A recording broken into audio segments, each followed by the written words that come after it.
Bonjour à tous, bonjour à toutes. Donc je suis Mathieu Garin, je suis manager au sein de la practice sécurité et risk management de Solucom.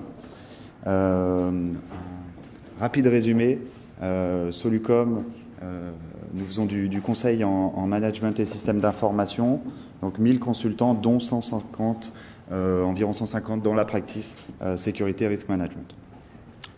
Voilà pour la présentation. Donc, l'objectif aujourd'hui de mon intervention, c'est de parler de l'externalisation.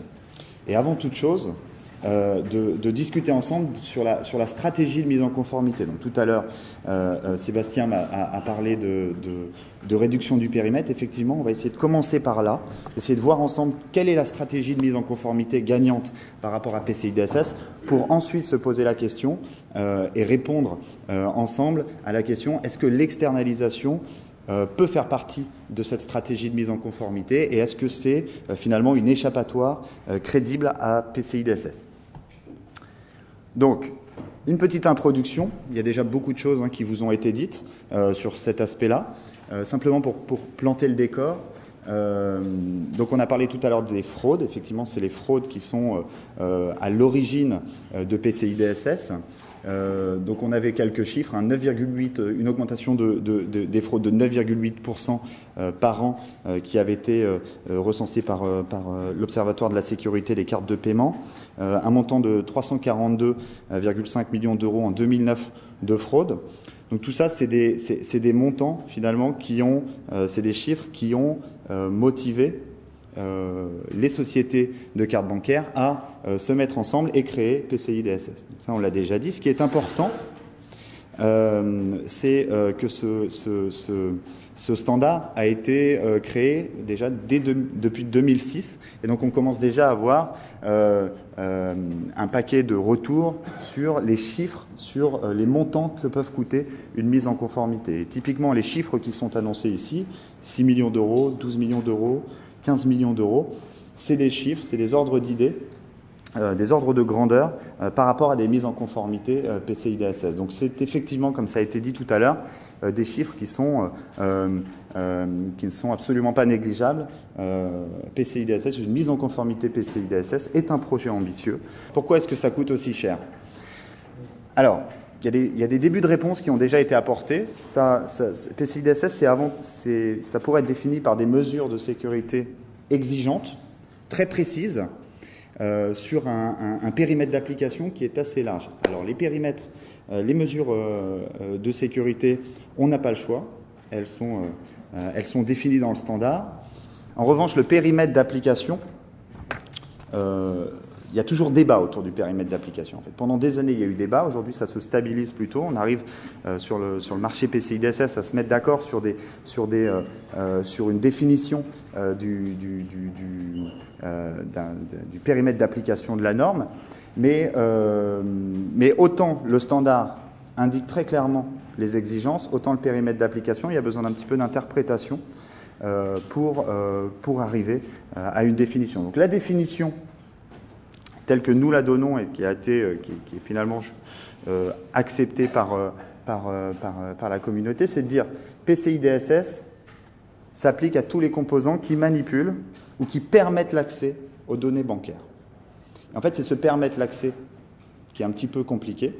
En fait, si on regarde un petit peu le schéma, donc effectivement, vous avez tous les systèmes, les composants, les applications, les OS, les bases de données, etc., dans lesquelles vous avez des données cartes bancaires en clair, bien entendu, font partie du périmètre.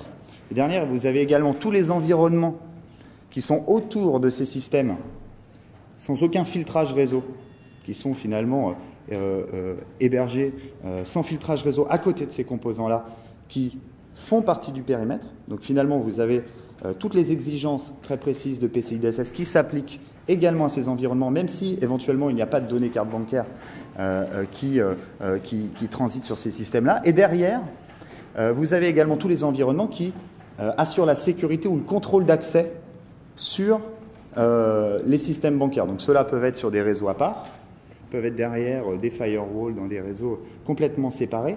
Mais si ces systèmes-là permettent d'accéder aux systèmes qui manipulent des données carte bancaire, à ce moment-là, on considère qu'ils font également partie du périmètre PCI DSS et l'intégralité des exigences s'applique également sur ces composants. Donc on voit tout de suite que c'est ce périmètre-là qui risque d'être un facteur d'augmentation des coûts, d'augmentation de la complexité du projet, d'un projet PCI DSS. Donc c'est sur cet aspect-là, clairement, qu'il faut travailler. Donc la stratégie de mise en conformité gagnant, c'est avant tout de travailler sur le périmètre d'application et d'essayer de le réduire. Autant sur les exigences, vous n'avez pas le choix, vous ne pouvez pas vraiment travailler. Alors, les mesures compensatoires existent, il y a d'autres moyens potentiellement à la marge pour travailler sur les exigences de sécurité, mais globalement, elles nous sont imposées.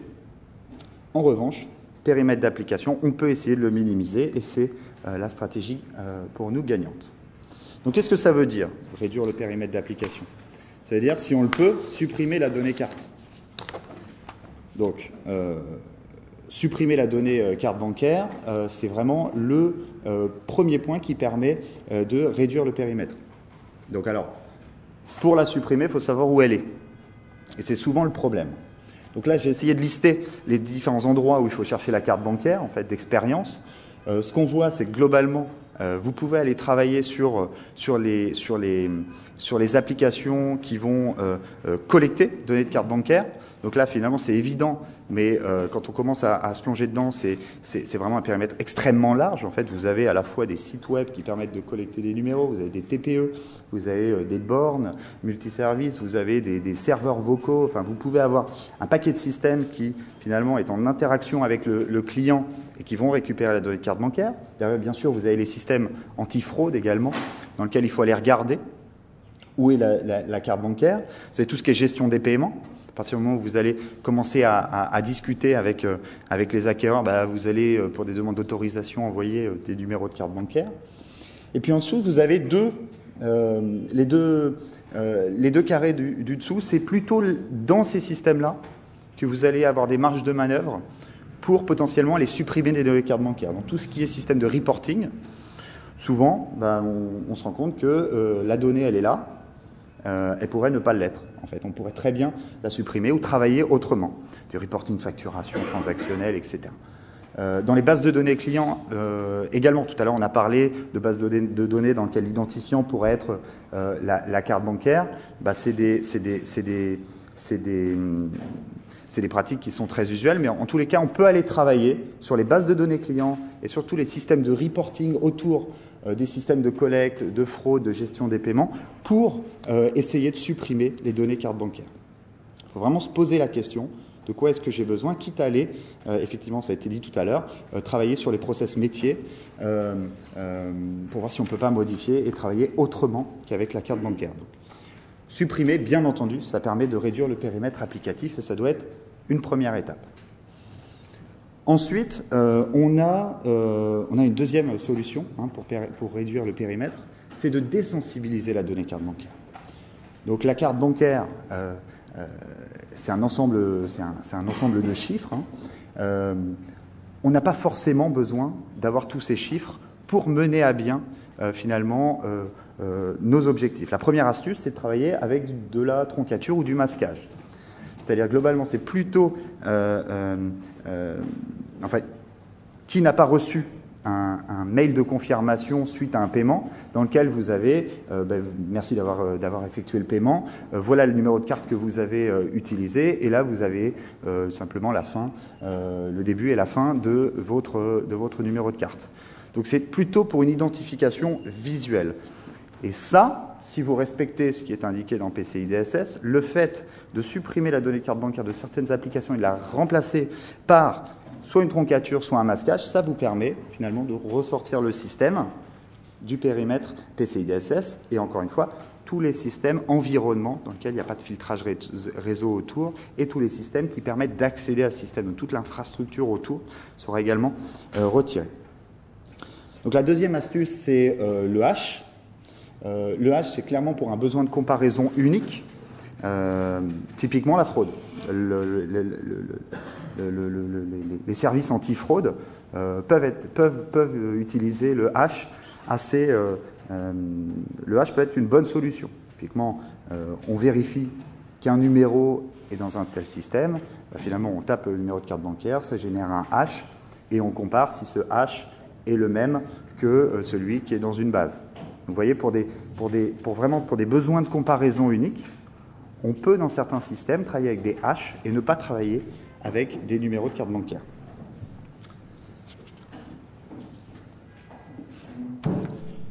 Le terme à la mode, aujourd'hui, chez PCI DSS, c'est la tokenisation. Tout à l'heure, on l'a évoqué. C'est une troisième astuce, c'est la troisième solution pour pouvoir réduire le périmètre. Alors, quel est le concept de la tokenisation ?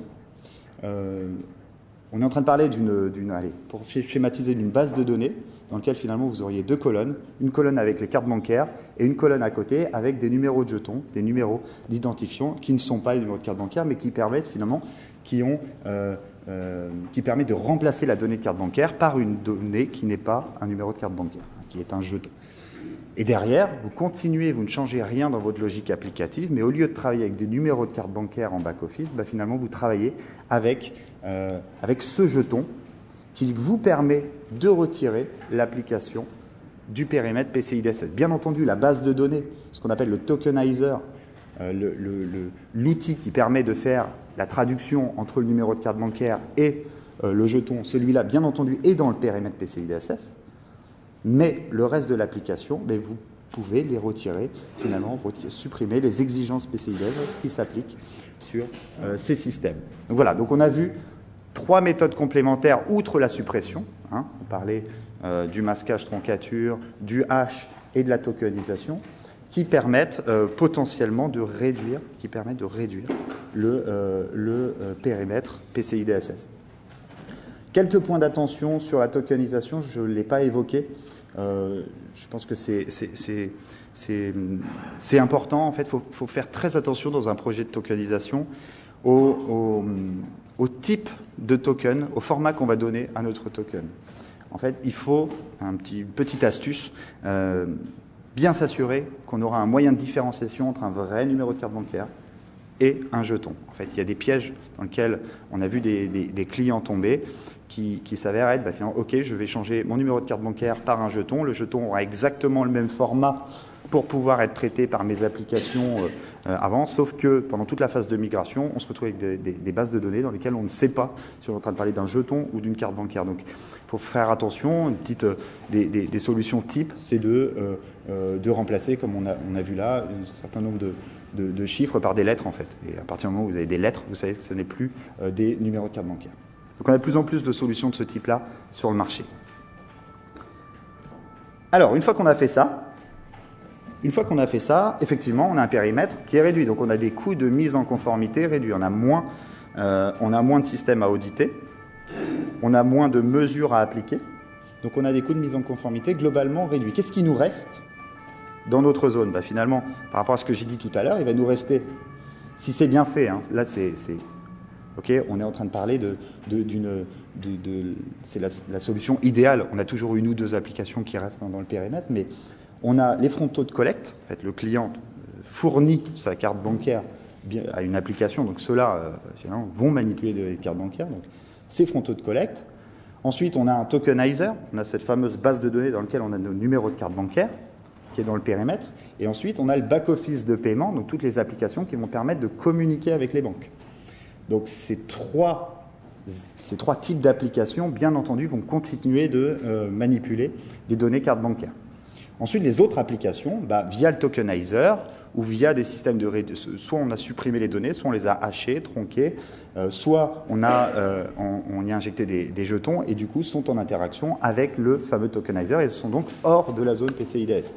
Donc on a bien ces trois types d'applications, plus toutes les infrastructures sous-jacentes, tout l'écosystème autour de ces applications qui sont dans le périmètre PCI DSS. Et donc ça, en fait, finalement, les chiffres que je vous ai annoncés tout à l'heure, les 6 millions, les 12 millions, etc., en fait, sont souvent issus déjà d'une première réduction du périmètre dans lequel on est globalement déjà arrivé à ça. Donc, en fait, on est encore sur des montants conséquents malgré une première réduction de périmètre. Donc, naturellement, est-ce qu'on peut aller encore plus loin ?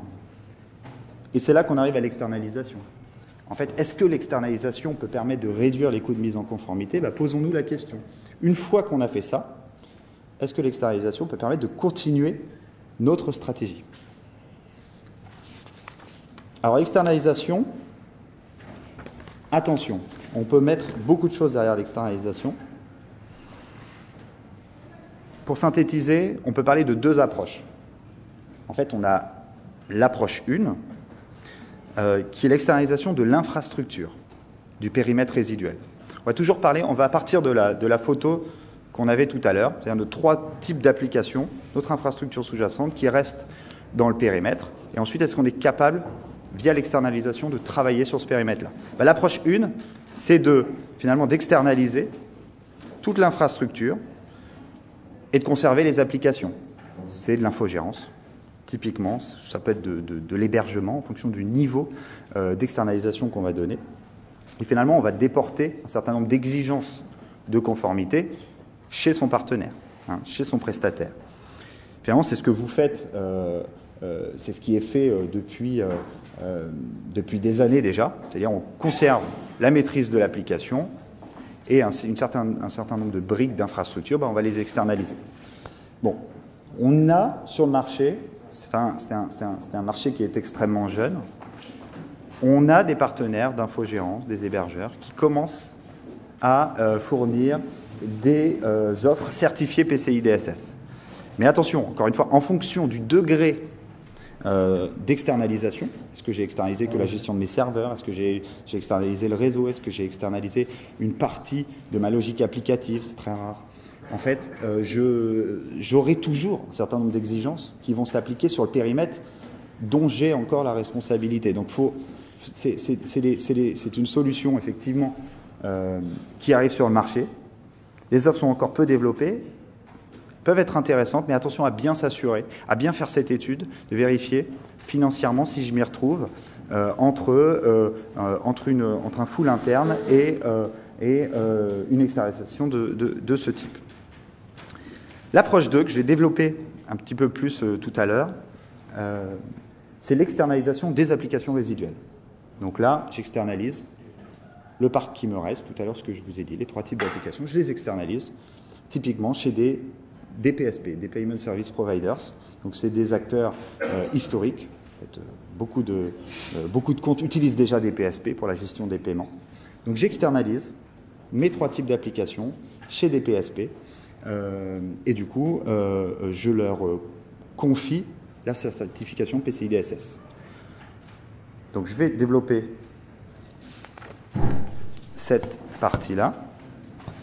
Comme je disais tout à l'heure, les PSP, finalement, quand on regarde les noms des différents PSP, c'est des noms connus. Et en fait, c'est des sociétés qui travaillent déjà avec la plupart des grands groupes. Quand on regarde les 11 des 15 premiers sites de vente en ligne, ils sont entièrement externalisés déjà auprès d'un PSP.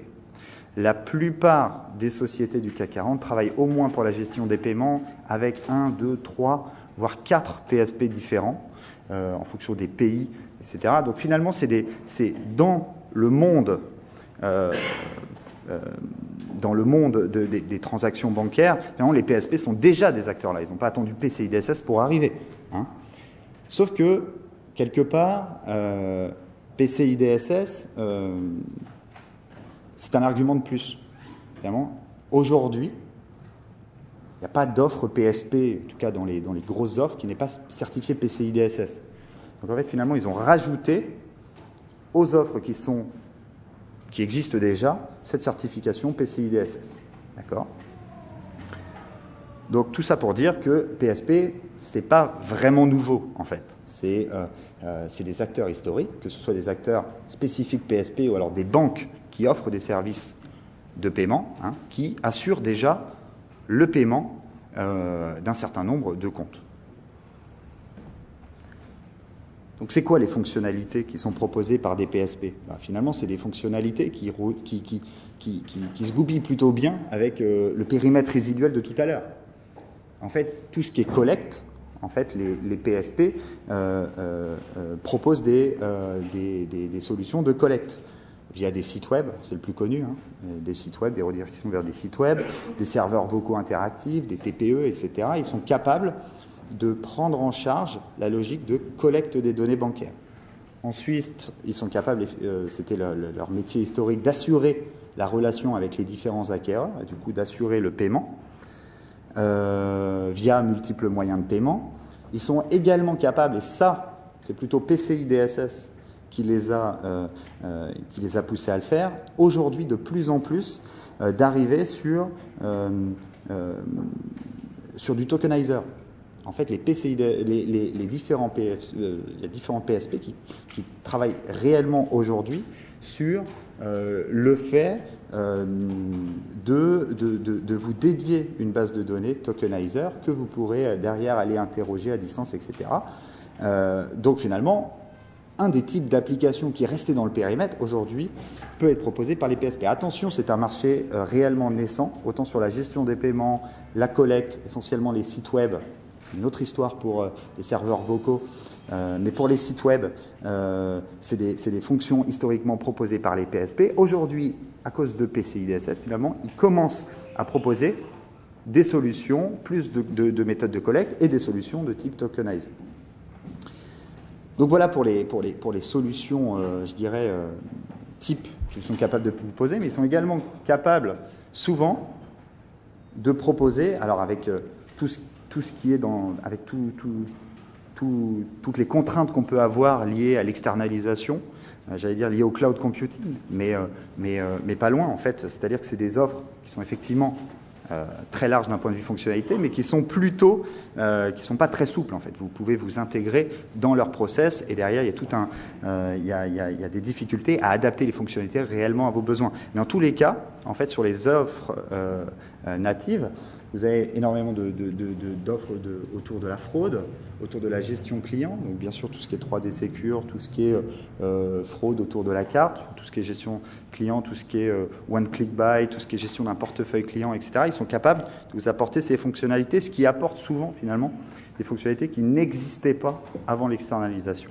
Donc vous apportez des nouvelles fonctionnalités, c'est des choses qui sont faisables aujourd'hui chez les PSP. Donc si je regarde mon petit schéma de tout à l'heure, qu'est-ce qui reste? On voit très mal. Qu'est-ce qui reste une fois que j'ai confié ces différentes applications à un PSP? Et surtout, est-ce qu'on est dans une logique d'échappatoire? Est-ce que j'ai vraiment supprimé mon périmètre? La réponse est non.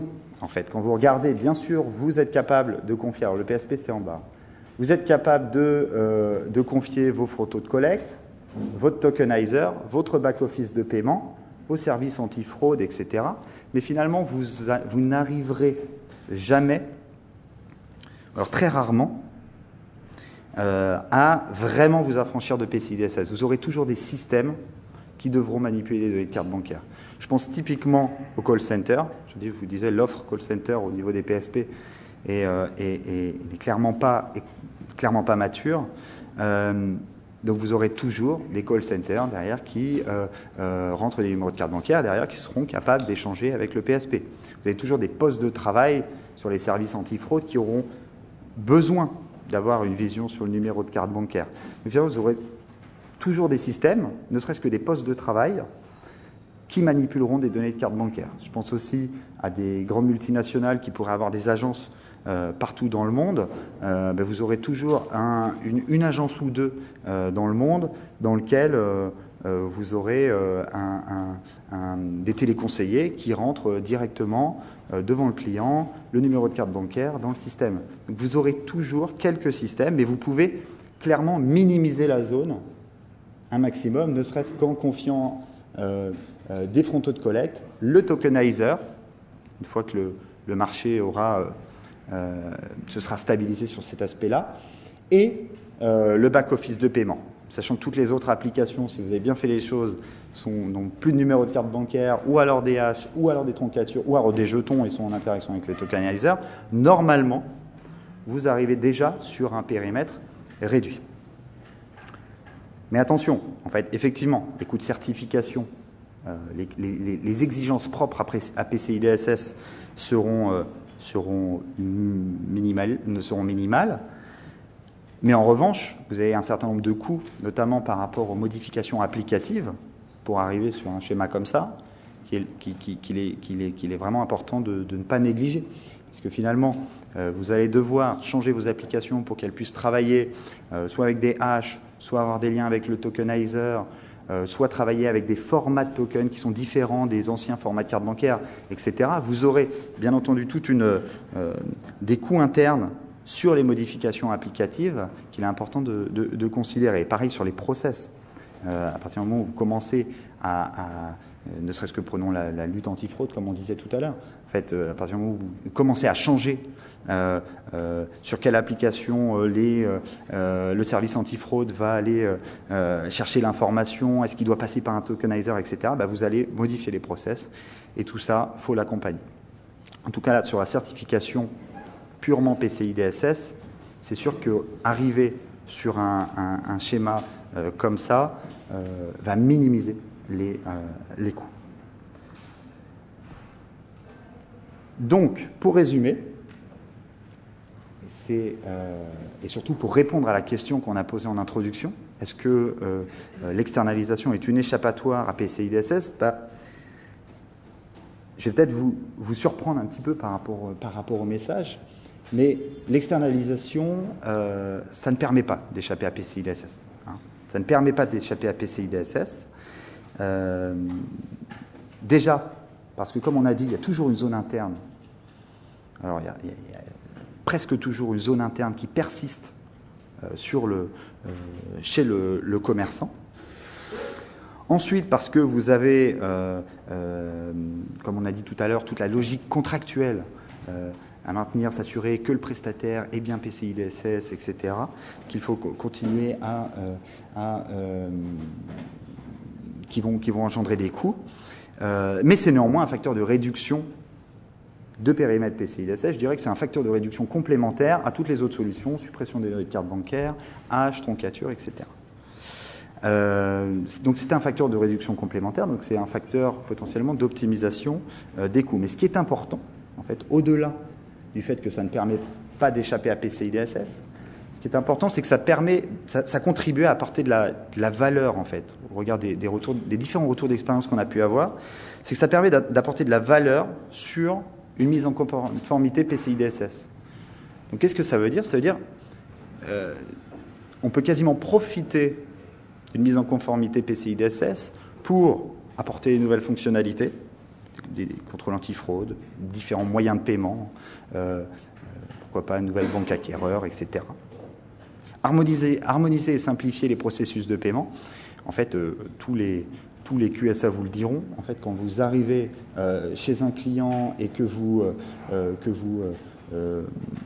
commencez à regarder les différents processus de paiement, il n'y en a pas un similaire entre le site web, la vente en magasin, le serveur vocal, etc. Voilà, le fait de passer finalement par des acteurs centraux peut vous permettre d'harmoniser, de simplifier et encore une fois de créer de la valeur. Donc en fait, l'externalisation, ça peut être, vraiment pour conclure, ça peut être une opportunité pour accompagner la conformité PCI DSS. Tout à l'heure, on disait que c'était un projet métier. Clairement, ça peut être c'est clairement une bonne manière pour les amener, les métiers, finalement, sur le projet PCI DSS, les impliquer sur le projet. Donc voilà, pour nous, ce n'est pas une échappatoire, mais potentiellement, on crée de la valeur. Et donc, c'est une solution absolument à ne pas négliger. Voilà.